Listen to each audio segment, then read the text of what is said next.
ಶ್ರೋತೃಗಳಿಗೆಲ್ಲ ನಮಸ್ಕಾರ.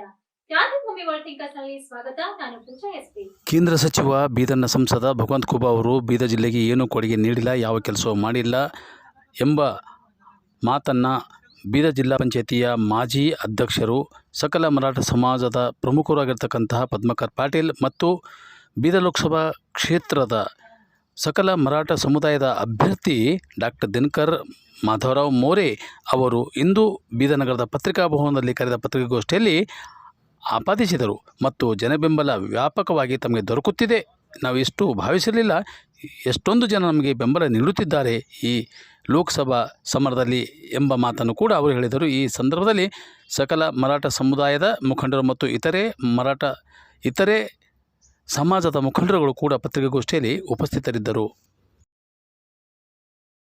ಬಿಜೆಪಿ ಕಾಂಗ್ರೆಸ್ದವ್ರದಂತೂ ಬಹಳ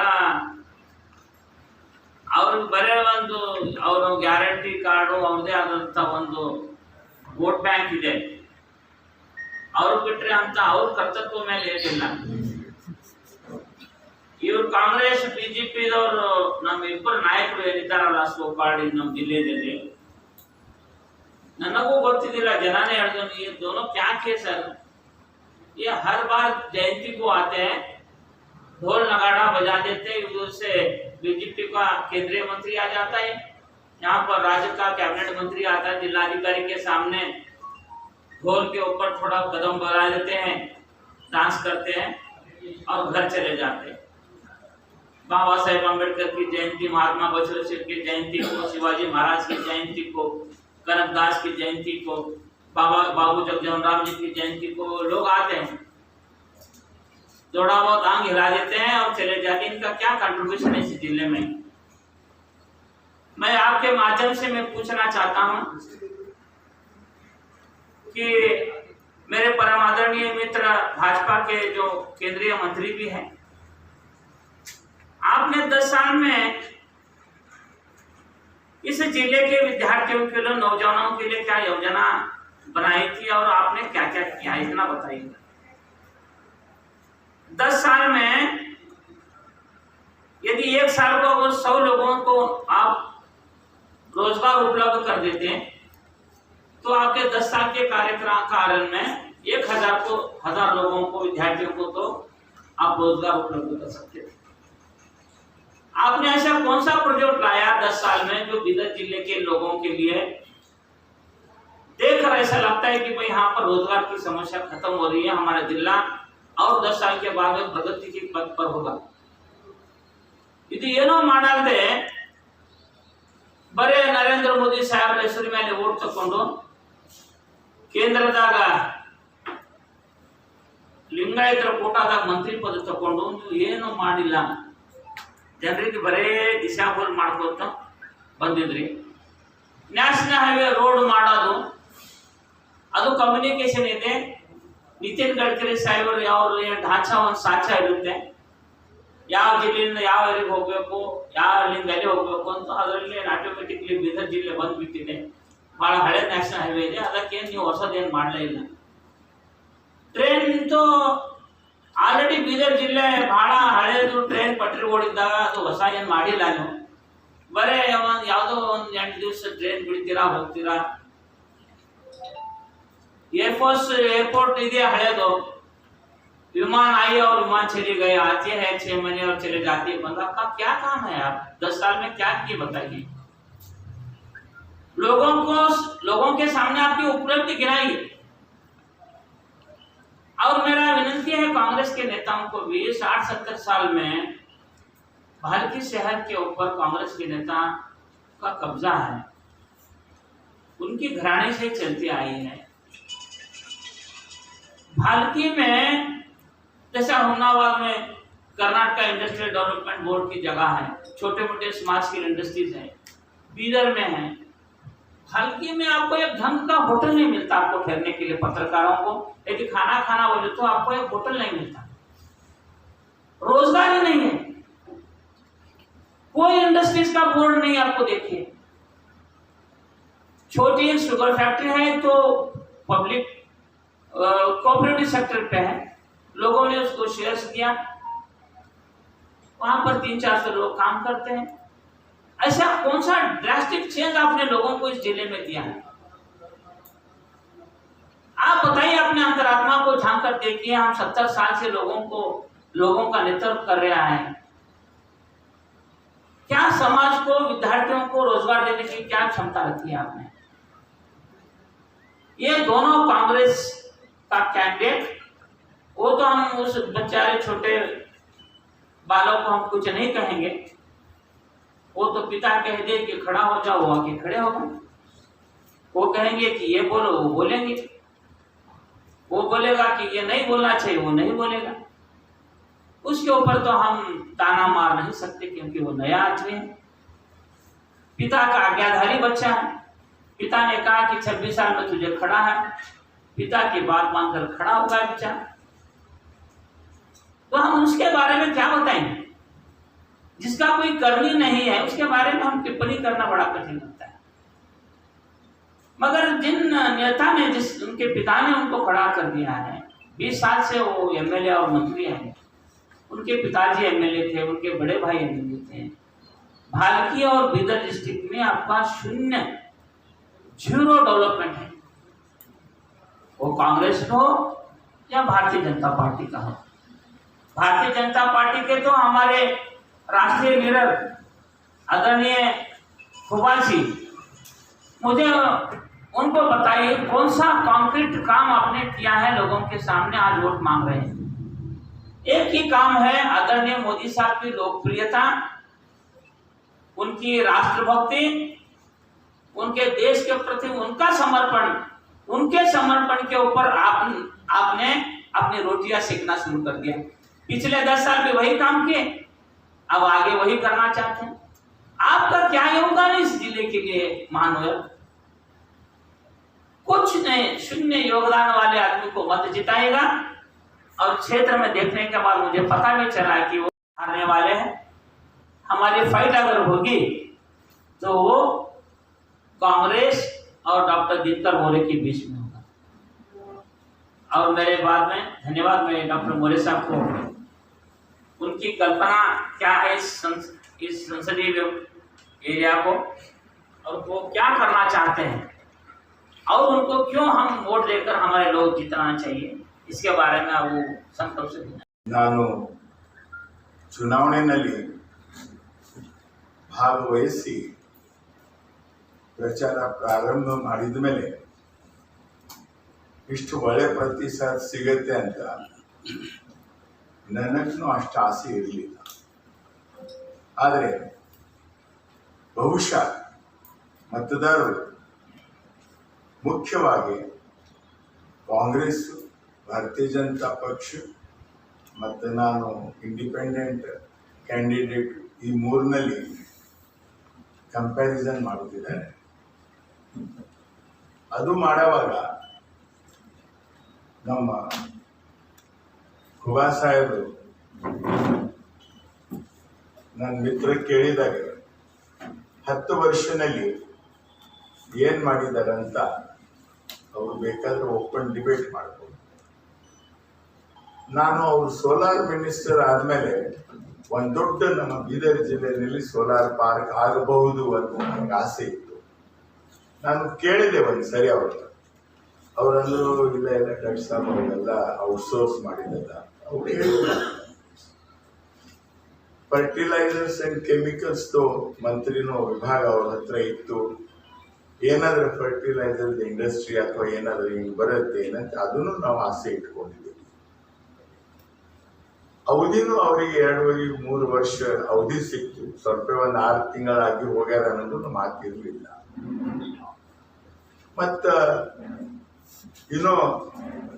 ಈಗೇನ ವಿಮಾನ ಬೆಂಗಳೂರು ತನ ಹೋಗ್ತಿತ್ತು, ತಿರುಪತಿ ತನ ಹೋಗೋದು ವ್ಯವಸ್ಥೆ ಅವ್ರು ಮಾಡಿದ್ದಾರೆ, ಏರ್ ಇಂಡಿಯಾ ಮಾಡಿದೆ ಅಥವಾ ಅದು ಸಂಬಂಧಿತ ಅಧಿಕಾರಿಗಳು ಮಾಡಿದ್ರೆ ಗೊತ್ತಿಲ್ಲ. ಅದಕ್ಕೆ ಪ್ರಯತ್ನ ಮಾಡಿರ್ಬೋದು. ಅದರಿಂದ ಸಾಮಾನ್ಯ ಜನರಿಗೆ ಏನು ಪ್ರಯೋಜನ ಇದೆ? ಯಾರು ಏರೋಪ್ಲೇನ್ ನಲ್ಲಿ ಓಡಾಡ್ತಾರೆ, ಯಾರು ಟ್ರೈನ್ ಇಲ್ಲ ವಿಮಾನದಿಂದಾನೇ ತಿರುಪತಿ ದೇವರ ಆಶೀರ್ವಾದ ತಗೋತಾರೆ, ಅವರಿಗೆ ಅದು ಲಾಭ ಇದೆ. ಸರಿ ಮಾಡಿದ್ದಾರೆ. ಈಗ ಅವರು ನನ್ನ ಕೆಲವು ಕ್ಲೋಸ್ ಫ್ರೆಂಡ್ ಹತ್ರ ಹೇಳಿದ್ದಾರೆ.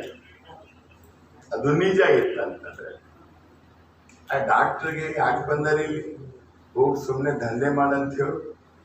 ಡಾಕ್ಟ್ರಿಗೆ 5,000 ಒಟ್ಟು ಬೀಳಲ್ಲ, ಎದಕ್ಕೆ ಬಂದಾರ ಅವರು?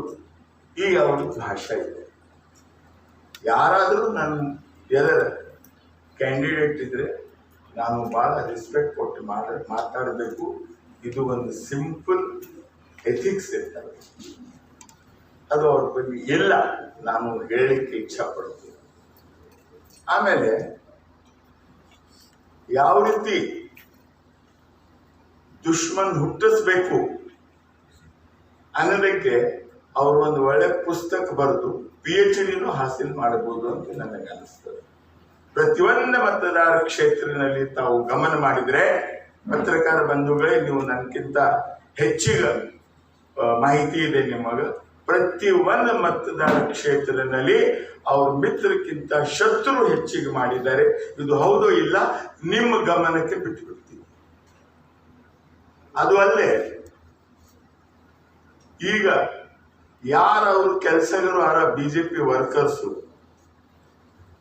ಎಲ್ಲ ಬಹುಜನ ಸಮಾಜ ವರ್ಕರ್ಸ್ ಕೈಯಾಗ ಏನು ಕಾರ್ ಇಲ್ಲ, ಏನು ದುಡ್ಡು ಇಲ್ಲ, ಏನು ವ್ಯವಸ್ಥೆನಲ್ಲಿ ಅವ್ರದ್ದು ಇನ್ವಾಲ್ವ್ಮೆಂಟೇ ಇಲ್ಲ. ಇಷ್ಟು ಬಯಾಸ್ಡ್ ಬಿಹೇವಿಯರ್ ನಡೀತಾ ಇದೆ ಬಹುಜನ ಸಮಾಜ ಕಾರ್ಯಕರ್ತರ ಜೊತೆಗೆ. ಮುಂದೆ ಅವರು ಏನ್ ಮಾಡ್ತೀವಿ ಅನ್ನೋದು ಅವರು ಭಾಷಣದಲ್ಲಿ ನಾ ಏನು ಕೇಳಿಲ್ಲ, ಅವ್ರ ದೃಷ್ಟಿ ಏನಾದ ಅಂತೂ ನಾನು ಕೇಳಿಲ್ಲ. ಅದು ಆಯ್ತು. ಈಗ ನಮ್ಮ ಕಾಂಗ್ರೆಸ್ದ ಅಭ್ಯರ್ಥಿ ಇದು ಯಂಗ್ ಬಾಯ್ 25-26 years old. ಈಗ ಅವರ ಅಜ್ಜ ಮಂತ್ರಿ, ಅವರು ಕಾಕ, ಅವರ ಅಪ್ಪ, ಈ ಡೈನಾಸ್ಟಿಕ್ ರೂಲ್ ನಡೀತಾ ಇದೆ. ಆದರೆ ಜನರು ವೋಟರ್ಸ್ ಬೀದರ್ ಪಾರ್ಲಿಮೆಂಟ್ದು ಸಾಗರ್ ಖಂಡ್ರೆ ಅವರಿಗೆ ಆಕ್ಸೆಪ್ಟ್ ಮಾಡ್ತಾರೋ ಇಲ್ಲ, ಅದು ನಿಮ್ಮ ಮೇಲೆ ಬಿಟ್ಟಿದ ವಿಷಯ. ವಿಚಾರ ಮಾಡಿ. ಈಗ ನಾನಾಗ್ಲಿ ನನಗೂ ಏನು ಬಹಳಷ್ಟು ರಾಜಕೀಯ ಏನಂತಾರೆ ಎಕ್ಸ್ಪೀರಿಯನ್ಸ್ ಇಲ್ಲ, ಅನುಭವ ಇಲ್ಲ. ಆದರೆ ನಾನು ಮಲ್ಟಿಲಿಂಗ್ವಲ್ ಇದ್ದೀನಿ, ಐ ಆಮ್ ಎ ಪ್ರೊಫೆಷನಲ್. ನನಗೆ ವಿಷನ್ ಇದೆ. ಏನು ವಿಷನ್ ಇದೆ ಅಂತ ನೀವು ಕೇಳಬಹುದು. ಈಗ ನಮ್ಮ ಬೀದರ್ ಜಿಲ್ಲೆಯಲ್ಲಿ ಇರಿಗೇಷನ್ ನೀವು ಕ್ಷೇತ್ರದಲ್ಲಿ ನೋಡಿದ್ರೆ ಏನು ಕೆಲಸ ಆಗಲಿಲ್ಲ. ಕಾರಂಜಾ ಪ್ರಾಜೆಕ್ಟ್ ನಾವು ಸಣ್ಣ 5-6 ವರ್ಷ ವಯಸ್ಸಿದ್ದಾಗಿಂದ ಅವಾಗ 2 ಕೋಟಿ 3 ಕೋಟಿ ಬಜೆಟ್ ಇತ್ತು. ಈಗ ಎಷ್ಟಾಗಿದೆ ಗೊತ್ತಿಲ್ಲ. ಈಗ ಅದರಿಂದ ಎಷ್ಟು ಮಟ್ಟಿಗೆ ಅದು ಭೂಮಿ ಸಿಂಚನ ಆಗಿದೆ ಅದು ನಿಮಗೆ ವಿಚಾರ ಮಾಡಲಿಕ್ಕೆ ಬಿಡ್ತೀನಿ. ಅದರ ಬಗ್ಗೆ ಏನು ಮಾಡಿರಿ ನೀವು? ರಾಜ್ಯದ ಮಂತ್ರಿ ಆಗಲಿ ಅಥವಾ ಕೇಂದ್ರದ ಮಂತ್ರಿ ಆಗಲಿ, ಅದರ ಮೇಲೆ ಏನಾದ್ರು ವಿಮರ್ಶೆ ಮಾಡಿರಿ, ಚರ್ಚೆ ಮಾಡಿರಿ, ಅದಕ್ಕೆ ಏನಾದ್ರು ಬಿಚ್ಚಿಬಿಟ್ಟು ಅದಕ್ಕೆ ಏನಾದ್ರು ಸೊಲ್ಯೂಷನ್ ಬೇಕಂತ ಮಾಡಿರಿ, ನೀವೇ ವಿಚಾರ ಮಾಡಿ. ಈಗ ಬ್ರಿಮ್ಸ್ನಲ್ಲಿ ನನಗೆ ಅವಕಾಶ ಸಿಕ್ಕರೆ ನಾನು ಆದಷ್ಟು ಬೇಗ ಪೋಸ್ಟ್ ಗ್ರಾಜುಯೇಟ್ ಕೋರ್ಸಸ್ ತರ್ತೀನಿ. MD MS ಹುಡುಗರು ಇಲ್ಲಿ ಕಲಿಬೇಕು ಅಂತ ವ್ಯವಸ್ಥೆ ಮಾಡಬಹುದು. ಅದು ಅಲ್ಲದೆ ಈಗ ನಮ್ಮ ದೇಶದಲ್ಲಿ ಬರ್ತ್ ಡಿಫೆಕ್ಟ್ಸ್, ಹುಟ್ಟಿದು ದೋಷ, ಬಹಳಷ್ಟು ಮಕ್ಕಳು ಹುಟ್ಟುತ್ತಾರೆ. ಅದು ನಾವು ಪೂರ್ತಿ ಸ್ಟಾಪ್ ಮಾಡಬಹುದು. ನನ್ನ ಲೆಕ್ಕದ ಪ್ರಕಾರ ನಾವು ಲಗ್ನ ಆಗೋ ಮುಂದ ಎಷ್ಟು ಗುಣ ಕಲಿತಾರ ಅಂತ ನೋಡ್ತೀವಿ. ಅಷ್ಟು ನಾವು ಆಗವರು ವಧುವರೆದು ಟೆಸ್ಟ್ ಮಾಡಿಕೊಂಡು ಯಾವ ಜಡಗಳು ಬರಲ್ದಪ್ಲೆ ಪ್ರಾಬ್ಲಮ್ಸ್ ಅವ ಅದು ನಾವು ಈಗಾಗಲೇ ಸಾಲ್ವ್ ಮಾಡಬಹುದು. ಮೋರ್ ದೆನ್ 3,000 ಜಡ ಆಗಬಾರ್ದಂಥ ವ್ಯವಸ್ಥೆ ವೈದ್ಯಕೀಯ ಕೋಶನಲ್ಲಿ ಇದೆ. ಅದು ನಾನು ಮಾಡ್ತೀನಿ. ಅದು ಅಲ್ಲೇ IT ಹಬ್ ಇಲ್ಲ, ಒಂದು ಸ್ಪೋರ್ಟ್ಸ್ ಸ್ಟೇಡಿಯಂ ಇಲ್ಲಿ ಇದೆ, ಭಾಲ್ಕಿನಾಗಿಲ್ಲ ನನ್ನ ಊರಾಗ. ಅರ್ಥ ಆಯ್ತಲ್ಲ? ಈ ಸ್ಪೋರ್ಟ್ಸ್ ಸ್ಟೇಡಿಯಂ ಇದು ಏನೇನು ಆಟ ನಡೀತದೆ ನನಗೆ ಗೊತ್ತಿಲ್ಲ. ಒಂದು ರಂಜಿ ಟ್ರೋಫಿ ಮ್ಯಾಚ್ ಆಗೋ ಥರ ಸ್ಪೋರ್ಟ್ಸ್ ಸ್ಟೇಡಿಯಂ ಇರಬೇಕು. ಅದು ಅಲ್ಲೇ IT ಹಬ್ ಇಲ್ಲ, ಯಾವ ಇಂಡಸ್ಟ್ರಿಯಲ್ ಗ್ರೋತ್ ಇಲ್ಲ. ಫಾರೆಸ್ಟ್ ಮಿನಿಸ್ಟರ್ ಆದ್ಮೇಲೆ ನನಗೇನು ಅನ್ಸುತ್ತಪ್ಪ, ನನ್ನ ಭಾಲ್ಕ್ಯಾಗ ಭಾಳ ಗಿಡ ಬೆಳಿತಾವ, ಈಗ ಚಲೋ ನೆಳ ಬರ್ತದ ಅಂತ ಅನ್ಸಿತ್ತು. ಒಂದು ಗಿಡನೂ ಕೂಡ ಹಚ್ಚಿದ್ದು ನಾನು ನೋಡಲಿಲ್ಲ. ಹೌದಲ್ಲ? ತಾವು ವಿಚಾರ ಮಾಡಿ, ನನಗೆ ಯಾರ ಮೇಲೆ ಟೀಕೆ ಮಾಡೋದಿಲ್ಲ.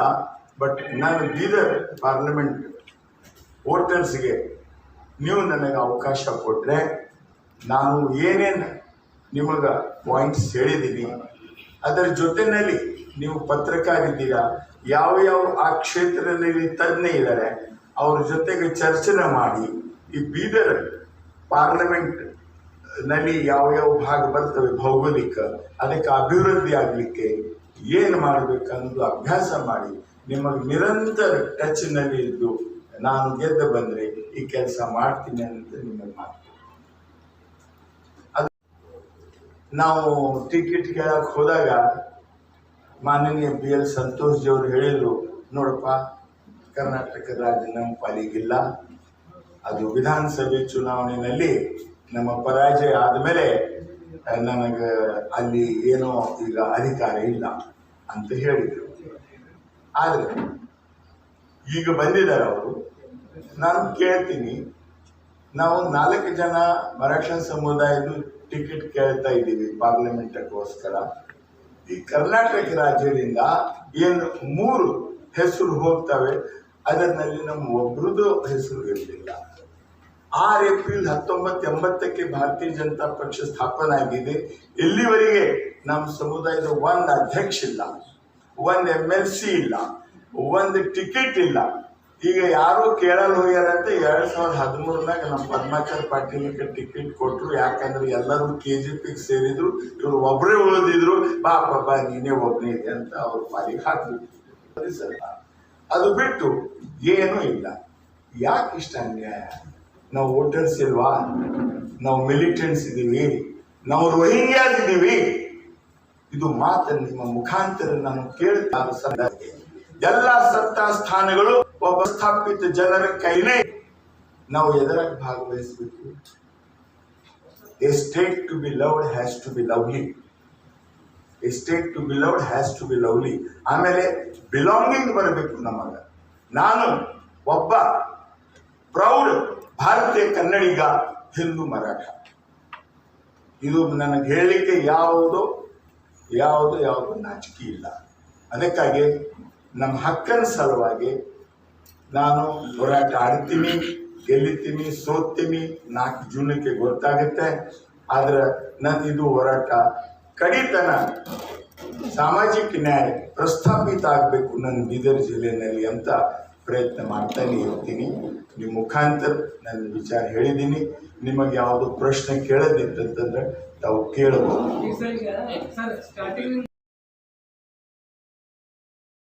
ವಾರ್ತಾ ಸಂಚಿಕೆ ಇಲ್ಲಿಗೆ ಮುಕ್ತಾಯವಾಗುತ್ತದೆ. ನಾಳೆ ಮತ್ತೆ ಭೇಟಿಯಾಗೋಣ ನೆಕ್ಸ್ಟ್ ಹೊಸ ವಿಷಯಗಳೊಂದಿಗೆ. ನಾನು ಪೂಜಾ, ವಂದನೆಗಳು.